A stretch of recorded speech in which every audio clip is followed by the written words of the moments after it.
আসসালামু আলাইকুম। আমি মোহাম্মদ আশরাফুল ইসলাম, ফজলুল হক মুসলিম হল এবং নিউক্লিয়ার ইঞ্জিনিয়ারিং বিভাগের একজন আবাসিক শিক্ষার্থী। আমি ফজলুল হক মুসলিম হল সংসদের বহিরাঙ্গন ক্রীড়া সম্পাদক পদে একজন পদপ্রার্থী। আমার ব্যালট নাম্বার 02। আমার হলের মেজর প্রবলেমগুলোর মধ্যে একটা হলো খেলার অনুপযোগী মাঠ, যেখানে আমরা খেলাধুলা করতে গিয়ে রেগুলার বিভিন্ন ধরনের ইনজুরি হয়, পা কেটে যায় বা অন্য ধরনের অনাকাঙ্ক্ষিত ঘটনা ঘটে থাকে, যেটা আমাদের জন্য খুবই দুঃখজনক।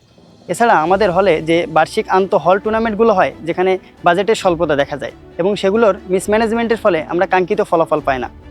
এছাড়া অনাবাসিক শিক্ষার্থীদের মধ্যে একটা ভ্রাতৃত্বমূলক সম্পর্ক তৈরির জন্য বার্ষিক যে টুর্নামেন্টগুলো আয়োজন করার কথা, ক্রিকেট বা ফুটবল বা অন্য ধরনের আউটডোর গেমস, সেগুলো আয়োজন করা হয় না।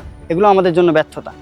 আমি যদি নির্বাচিত হতে পারি তাহলে অবশ্যই আমাদের হলের যে মাঠ আছে সেই মাঠকে অবশ্যই সংস্কার করব, এটা আমার মেজর প্রায়োরিটি। এরপরে আমরা একটা হলের স্পোর্টিং ক্লাব গঠন করব, যেটার মাধ্যমে প্রশাসনকে বিভিন্নভাবে চাপ প্রয়োগ করে এবং অন্যভাবে বাজেট ম্যানেজ করার মাধ্যমে এবং সেটা সঠিক বাস্তবায়নের মাধ্যমে আমরা কাঙ্ক্ষিত ফলাফল পাবো ইনশাআল্লাহ।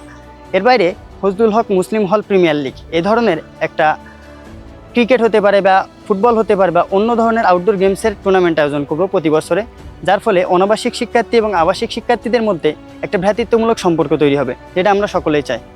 আমরা বহিরাঙ্গন ক্রীড়া সম্পাদকে যে সকল প্রার্থীতা লড়তেছি, তারা সবাই অবশ্যই তাদের নিজেদের জায়গা থেকে সর্বোচ্চ চেষ্টা করবে। আমিও আমার জায়গা থেকে সর্বোচ্চ চেষ্টা করব যে সকল ইশতেহার দিয়েছি সেগুলো বাস্তবায়ন করার। এর বাইরে আমরা যে সকল সংগঠনের সাথে যুক্ত এবং আমার ডিপার্টমেন্ট বলি বা এলাকা ভিত্তিক যে সকল খেলাধুলার আয়োজন করে থাকি, যেগুলোর অভিজ্ঞতা আমাকে এই সকল প্রতিশ্রুতি বাস্তবায়নে অনেক সাহায্য করবে, যেগুলো আমাকে অন্যদের থেকে আলাদা করবে ইনশাআল্লাহ। আপনাদের কাছে আমি ভোট এবং দোয়া প্রার্থী। আপনারা যদি আমাকে ভোট দিয়ে নির্বাচিত করেন তাহলে আপনাদের প্রত্যাশা এবং আমার প্রতিশ্রুতি মেলবন্ধনে প্রাপ্তির পথে এগিয়ে যাব ইনশাআল্লাহ।